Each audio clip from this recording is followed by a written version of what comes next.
সেরে চালে ডাল আলু কলা সহ রাজার বাড়ি হতে সিধা আছেন বউতর। দুঃখ কষ্টে করে তারা জীবন যাপন, একদিন করে দিত ভিক্ষার গমন। আরে তেলে এক সে সময়ে মৎস্য লয়ে এলো, সবারে দেখিয়া মৎস্য সাহানি খিল।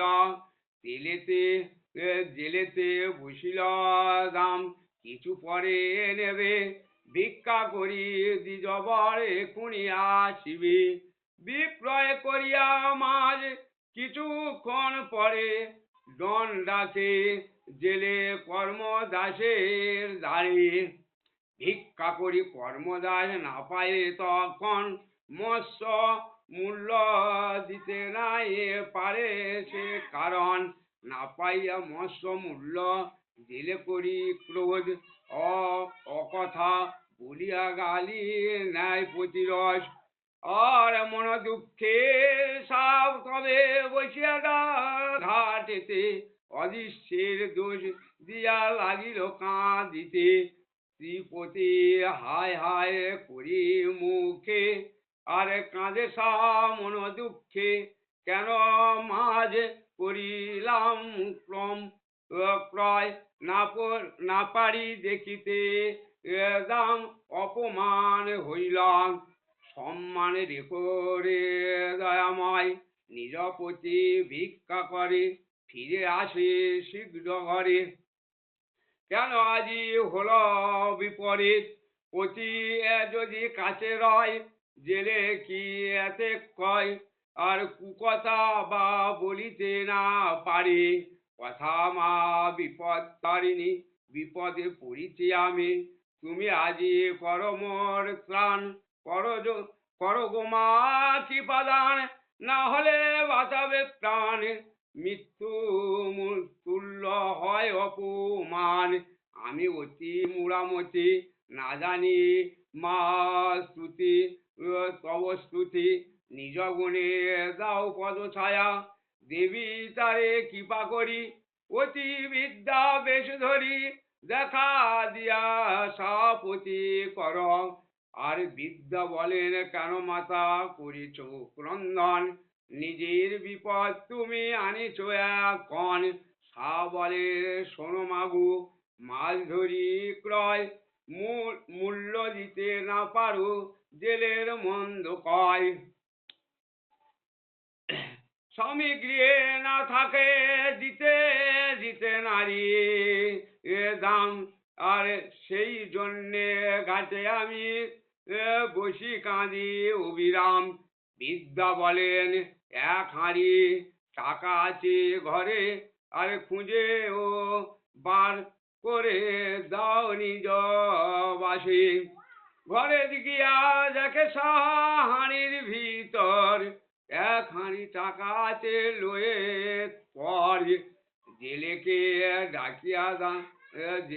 ডাকিয়া দাম দিল খুশি মনে, জিজ্ঞাসা তখন ধরি বিদ্যার চরণে। বিদ্যা বলে তবে মাসি শাশুড়ি যে হইয়া রন্ধন করো শীঘ্র খাইব নিশ্চয়।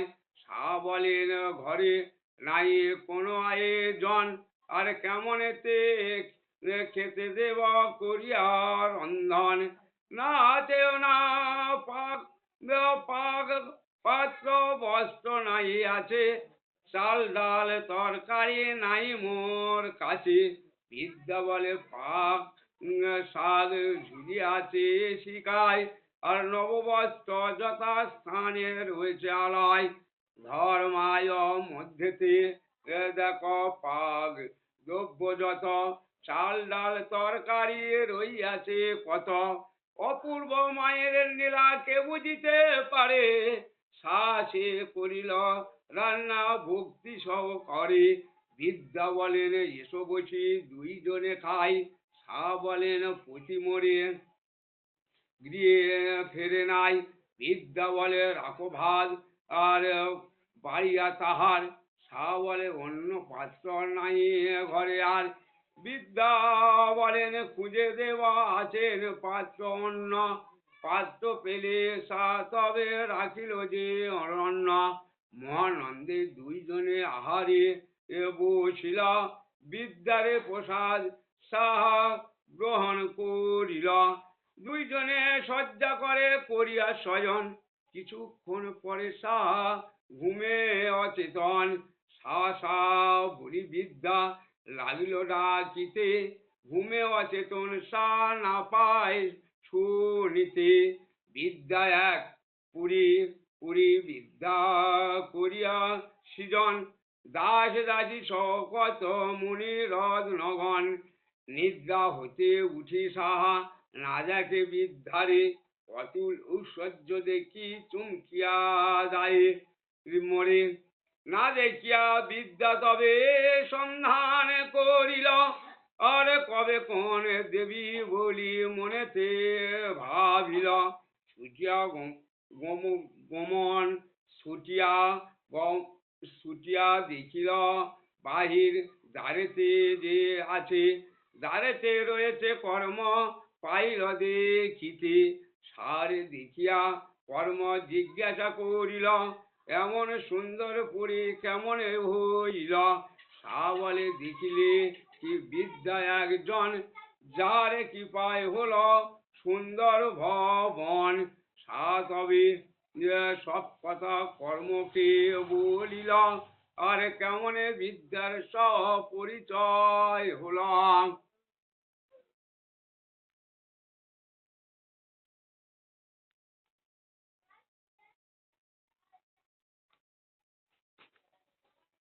কোন দেবী হবে বলো করি অনুমান, খুঁজে দেখো পাও যদি আমার সন্ধান। খুঁজিতে খুঁজিতে কর্ম বহু দূরে যায়, আর অপূর্ব কন্যা এক দেখিবারে পায়। জিজ্ঞাসিয়া করেন কর্ম সেই কুমারীকে, দেখিলেন কি বিদ্যা, বিদ্যা এক যাইতে একদিকে। কন্যা বলে বিদ্যা কথা পারি পারিবে জানিতে, তৈল ও সিঁদুর দাও দুর্গার পদিতে। কর্ম বলেন এক বস্ত্র কেমনে পুজিব, স্নান করি অন্য বস্ত্র কোথায় পাইব। কন্যা বলেন বস্ত্র শিব এসো স্নান করি, আর ঘটেতে সিঁদুর দাও উদ্দেশ্য মায়েরি। কর্মদা স্নান করি আসিয়া তখন, নিত্য কর্ম সারি পুষ্প করেন নিবেদন। ঘটে উপরে পুষ্প দেয় যতবার, সেই পুষ্প কন্যার পদে পড়িল সত্তর।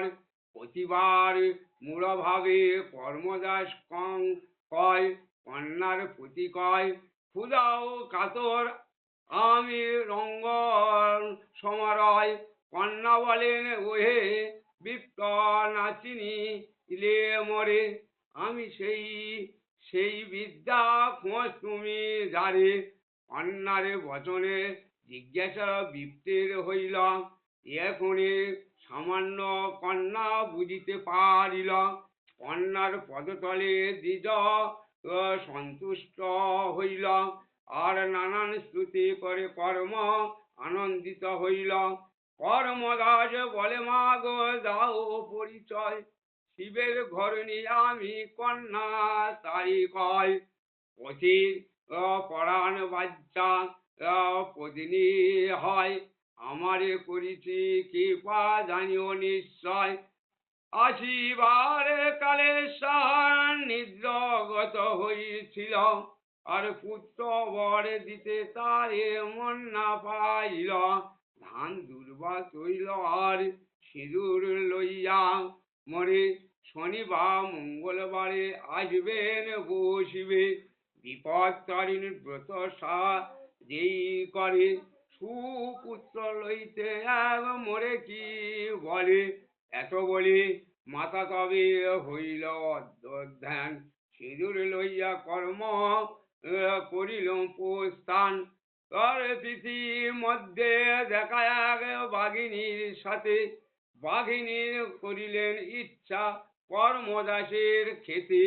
কর্ম কয়, ও বাঘিনী নাই এসো কাছে, বিপদ না শুনি তৈল হাতে তোমার আছে। বাঘিনীর কয়, বল বিপ্র ও তৈল সিঁদুরে হাতেতে করেছেন ইয়া কিবা গুণ ধরে। বিপ্রগণ এই গুণ বল নাই যায়, অপুত্রের পুত্র লাভ হারা পুত্র পায়। এত ব্রত প্রসবী সর্ব ইচ্ছা পূর্ণ হয়, আপদ বিপদে তার গৃহ নাই রয়। এ কথা শুনিয়া বাঘিনী কর্মদাসীর কয়, 12 বৎসর হলে গা হইতে নাই পায়। বাঘ সাথে হইবে মোরে মিলন যখন, তোমারে ছাড়িবা আমি দেবজিৎ তখন। বিপদ তারিণীর মারি সিঁদুর লইয়া বাঘিনীর কপালে দিল দুর্গাকে স্মরণ করিয়া। সহস্র আসিয়া বাঘ উপস্থিত হয়, বাঘিনীর আনন্দ তবে বাঘপতি কয়, বিপদ নাশিনী দেবী বিপদের কি পায়, তোমারে পেয়েছি তুষ্ট কর দক্ষিণায়। দক্ষিণা করিয়া দান হাট হেঁটবার লয়ে। বিপ্রের এই কথা এই বলি বাঘ বাঘিনীর লয়ে। ব্রাহ্মণের বাড়িতে আসি ব্রাহ্মণী লইয়া, দুঃখেতে কাটায় কালে দেবী রে পূজিয়া। বাঘ বাঘিনীর কথা শুনি এইবার হার বারে দুয়ে আসে যেখানে দাহার। হুঙ্কার ডাক ছাড়ি দূরে লাভ দিয়া ছড়িয়া সকল বস্ত্র সবে পলাইয়া। সব বস্ত্র ভারে ভারে লয়ে বাঘ বাঘিনী রে উপস্থিত হয় দাতা ব্রাহ্মণী রে। চিৎকার করিয়া দাঁড়ে ব্রাহ্মণের ডাকে, ব্রাহ্মণী দূরে ভয়ে যে কাঁপে। প্রভাতে উঠিয়া দেখেন আশ্চর্য ব্যাপার, বহু মূল্য দ্রব্যদারে লাগে চমৎকার। চারিদিকে বড় লোকে একথা জানিল, রাজা কর্মদাসের ডাকাতি তবে জিজ্ঞাসিল। কর্মদাসের ডাক দিয়া তবে জিজ্ঞাসিল, কর্ম কয় মহারাজ নিবেদন করি, পত্নীর মোর জানে করল বলিল বিস্তারে। এত বলি গৃহস্থ আসি সাহারে বলিল, বলিতে কি হবে শিখাইয়া দিল।